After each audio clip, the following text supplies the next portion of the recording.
CM Dhami का exclusive interview. सरकारी जमीन में अतिक्रमण पर सरकार सख्त, जमीन खरीदने वालों का सत्यापन होगा। 3000 हेक्टेयर सरकारी जमीन खाली हुई है और शादियों का रजिस्ट्रेशन भी अनिवार्य किया गया। तो ये बड़े फैसले अब तक सरकार की तरफ से लिए गए हैं और पहाड़ पर भी उद्योग लगाने की तैयारी सरकार की तरफ से की जा रही। तो न्यूज स्टेट से एक्सक्लूसिव बातचीत में ये तमाम सारी बातें उत्तराखंड के मुख्यमंत्री पुष्कर सिंह धामी की तरफ से बताई गई हैं।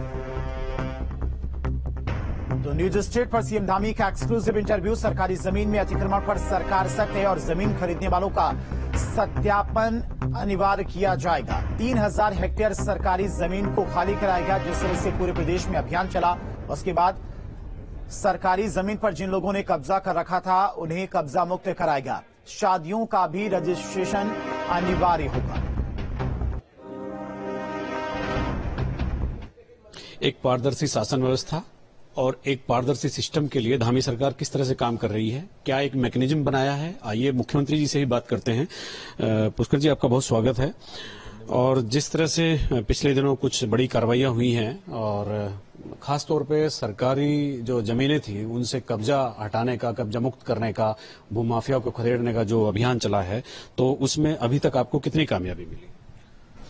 अभी तक लगभग 3000 हेक्टेयर के आसपास जो जमीन है वो खाली हुई है, सरकारी जमीन। और आगे भी अभियान चलेगा, क्योंकि एक बड़ा क्षेत्रफल है, बड़ा भूभाग है, जिस पर इस प्रकार के आगे कुछ है, पीछे बड़े बड़े तंत्र सक्रिय हैं, उनको लगातार खाली करवाया जा रहा है। और जब तक पूरी तरह से ये अतिक्रमण मुक्त सारी जमीनें नहीं हो जाएंगी तब तक ये अभियान चलेगा और तेजी से अभियान चला है।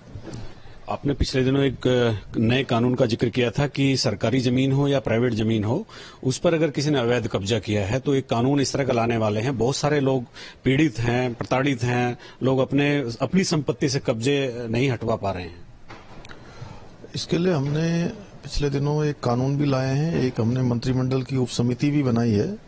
इस पर हम काम कर रहे हैं। एक तो जो इधर के सालों में, 5 सालों में, 10 सालों में बड़ी संख्या में सरकारी जमीनें हैं, नदी नाले हैं, ऐसे स्थानों पर अतिक्रमण हुआ है या अवैध कब्जा हुआ है, उसको खाली करवाने का। और दूसरा, जो लंबे समय से 50 साल से 100 साल से पुरानी बसावटें हैं, गोठ हैं, खत्ते हैं, परंपरागत रूप से लोग जहां पर रह रहे हैं, या वर्ग 4 की, कौ खो की जो जमीनें हैं, उनको किस प्रकार से उनको नियमित किया जाए, उन दोनों ही पर हम काम कर रहे हैं कि एक व्यवस्था ऐसी बन जाए कि भविष्य में अतिक्रमण भी न हो और जो नया अतिक्रमण जिसके कारण से यहाँ का मूल स्वरूप खराब हो रहा है वह भी पूरी तरह से ठीक हो जाए। एक फैसला आपने किया है कि जो बाहर के लोग यहाँ पर जमीन खरीदेंगे तो उनका सत्यापन अनिवार्य किया जाएगा, तो इसको एक कानूनी अमलीजामा पहनाने जा रहे हैं या एक प्रशासनिक आदेश होगा?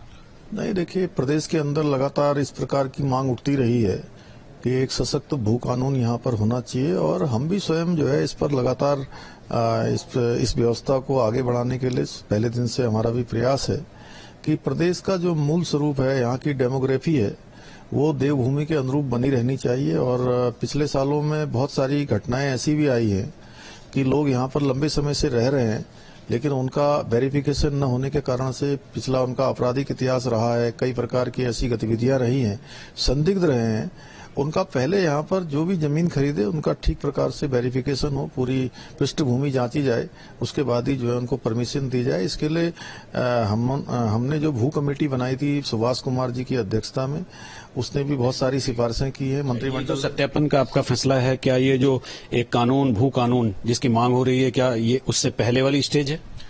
नहीं, वो हमने पहले से ही जो है, चूंकि एक सख्त भू कानून के पीछे जो है जो चीजें होनी चाहिए उसमें एक सत्यापन भी जरूरी है, इसलिए हमने ये फैसला लिया था। और मंत्रिमंडल में इस बात का हमने निर्णय कर लिया है कि हम इस दिशा में काम कर रहे हैं। आपके निर्देश पर एक यूसीसी की एक ड्राफ्टिंग कमेटी काम कर रही है और ड्राफ्ट लगभग तैयार है, जिस तरह की सूचनाएं आ रही हैं। और यूसीसी का मतलब यूनिफॉर्म सिविल कोड है, उसमें जितने भी धर्म हैं सभी धर्मों की शादियों के रजिस्ट्रेशन की बात है। आप तो अभी पिछले दिनों आपकी कैबिनेट ने एक फैसला लिया कि आनंद मैरिज एक्ट के तहत होने वाली शादियों की भी रजिस्ट्रेशन अनिवार्य हो गए हैं, यानी आप यूसीसी की तरफ एक कदम बढ़ गए हैं।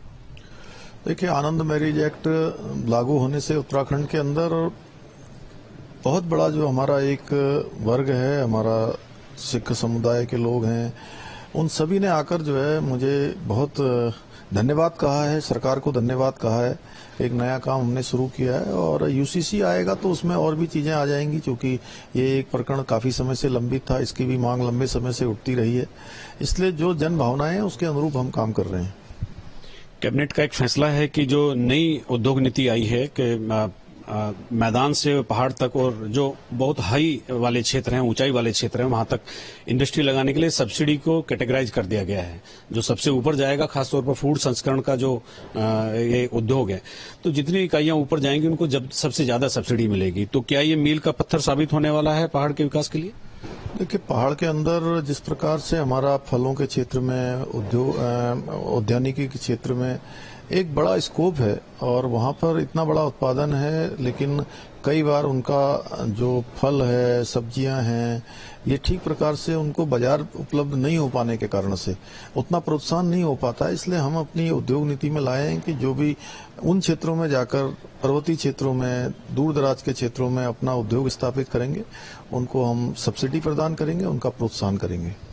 इन्वेस्टर समिट की तैयारी हो रही है, तो आप भी निवेशकों को आमंत्रित करने के लिए और उनके अनुकूल नीति बनाने के लिए एक माहौल तैयार करने के लिए काम कर रहे हैं, और ये अभी प्रस्तावित भी है। तो क्या अपने देश के अलावा विदेश में भी निवेशकों को लुभाने के लिए आप जाने वाले हैं?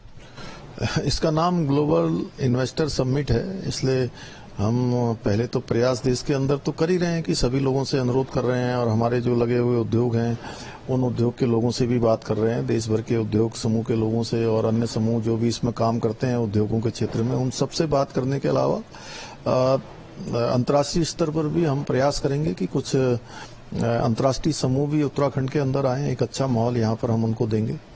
2-3 साल पहले तमाम राज्यों में, जिनमें उत्तराखंड भी शामिल है, इन्वेस्टर समिट के बहुत सारे मॉडल हमने देखे हैं, जमीन पर कुछ नहीं उतरा।